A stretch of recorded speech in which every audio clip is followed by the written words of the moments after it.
आज मैं एक इंसान के जीवन में ग्रह और नक्षत्र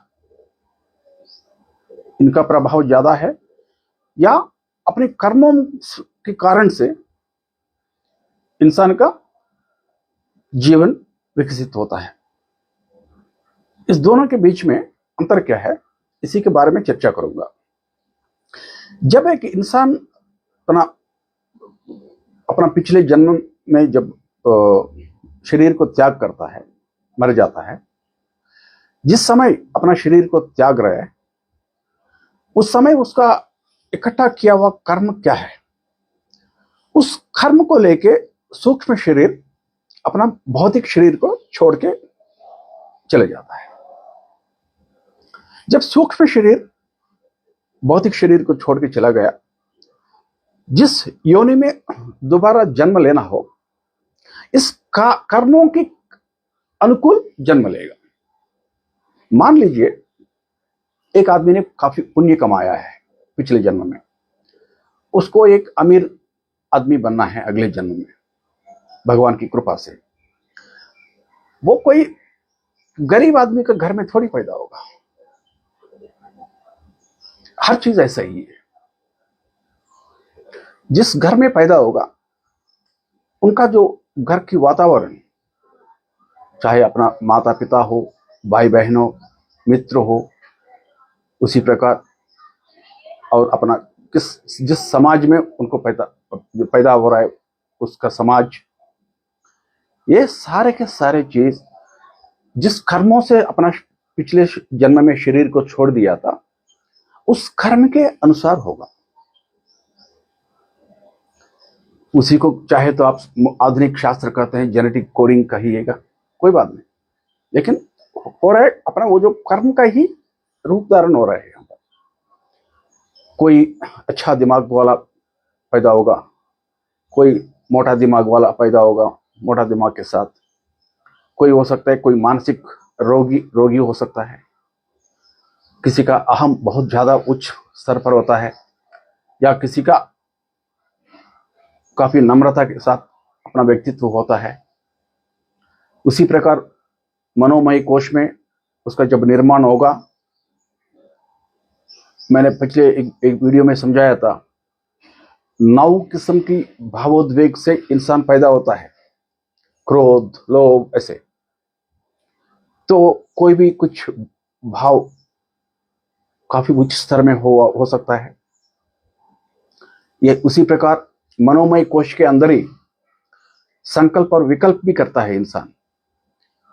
किसी का संकल्प कितने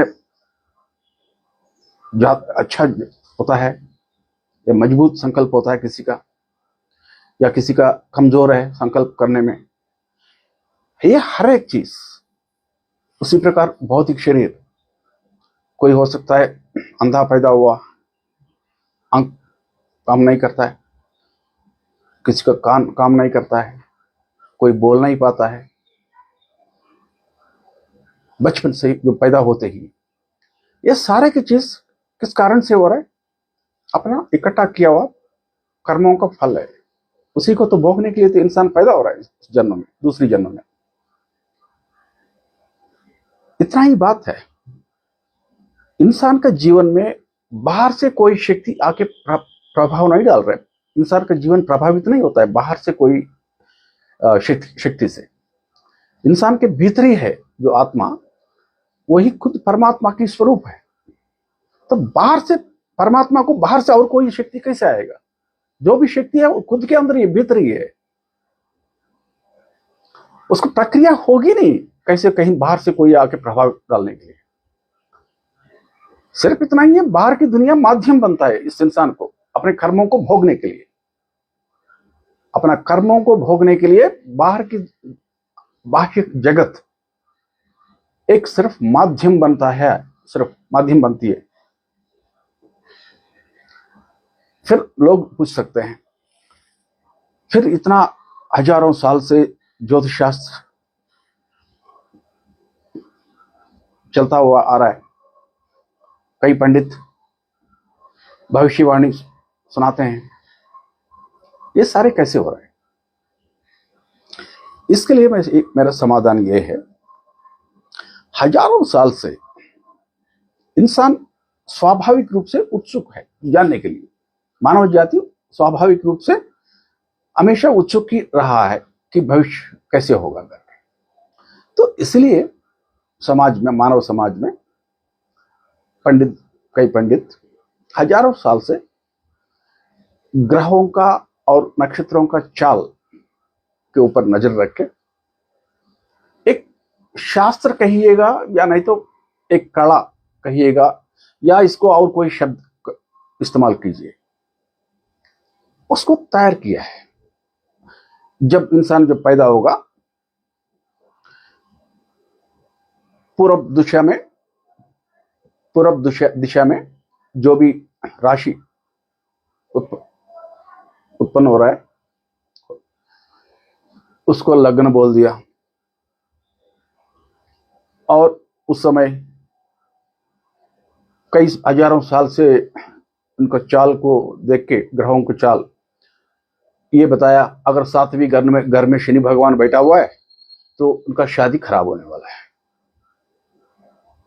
यहां शनि भगवान शादी खराब नहीं कर रहे हैं, इसका इंसान का खुद का कर्म की वजह से उनका शादी खराब हो रहा है। यह सिर्फ बात इतना ही है कि शनि भगवान 7वीं घर में है, उस समय राशि में बैठा हुआ है जब इंसान पैदा हुआ है, क्योंकि कई हजारों साल से उस एक ग्रहों को देख के लोगों ने ऐसे उनको डेवलप किया है, शास्त्र को बनाया है, तैयार किया है। इसलिए कई लोग बिल्कुल एक्यूरेट सही बताते हैं, लेकिन कई पंडित गलत भी बताते हैं। ये आप लोगों को भी पता है, क्योंकि ये शास्त्रीय है ही नहीं है। ये जो भी है ना शास्त्र है ना कला है, ये सिर्फ भविष्यवाणी बोलने का एक तरीका बनाया गया है। फिर कई लोग पूछते हैं ना, कुछ ज्योतिष पंडित जी कुछ समस्याओं के लिए, परिष्कार के लिए इलाज भी बताते हैं। ये सिर्फ कोई भी, जब भी जैसे है ना, किसी को खूब घायल हो गया, जख्म है, काफी दर्द हो रहा है, जल रहा है, किसी के कारण से अंदर एक बीमार पड़ा हुआ है शरीर के अंदर,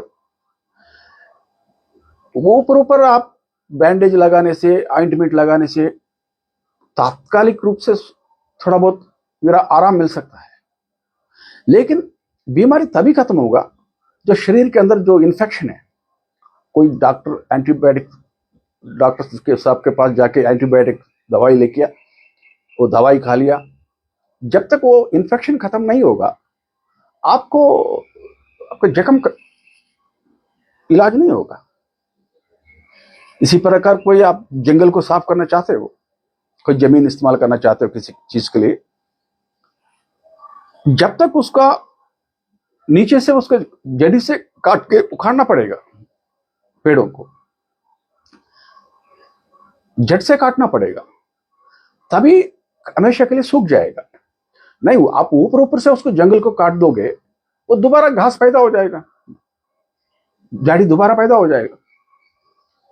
इसी प्रकार इंसान का जो जीवन का असली मूल कर्म, उसको काट दो, बाहर की जगत में बदलाव आएगा, ना कि कहीं अलग से कोई शक्ति के कारण से नहीं आ सकता है। और ज्यादा इंसान को इस चीज के पड़ेगा, ज्योतिष शास्त्र के पीछे पड़ेगा, उसके लिए बानिस बनने का भाई खतरा है। हर चीज के लिए ज्योतिष शास्त्र के पीछे भागना शुरू करेगा, कभी माया से बाहर निकल नहीं पाएगा, वो तरीका ही नहीं है। सबसे पहले यस, इसके लिए अलग से पद्धति है योग मार्ग में। किसी एक गुरु का कृपा से कुंडलिनी शक्ति जागरण होने के बाद जब शक्ति अंतर्मुख होने लगती है, कर्म का विनाश होना शुरू हो जाता है। जैसे जैसे कर्म खत्म होता जाएगा, इंसान का बाह्य जगत भी बदलता जाएगा। यह है एक्चुअल असली पद्धति तरीका। भगवान इंसान को इसी प्रकार ही निर्माण किया है। जो व्यक्तिगत स्तर पर जो इंसान की दुनिया जो है इसी प्रकार निर्मित किया गया है। बस इतना ही कहानी है। बाह्य की जगत सिर्फ एक माध्यम बनती है इंसान को अपना कर्मों को भोगने के लिए। यही चीज हमेशा के लिए याद रखना। यही मैं आज के लिए आपसे कहना चाहता था। God bless you all.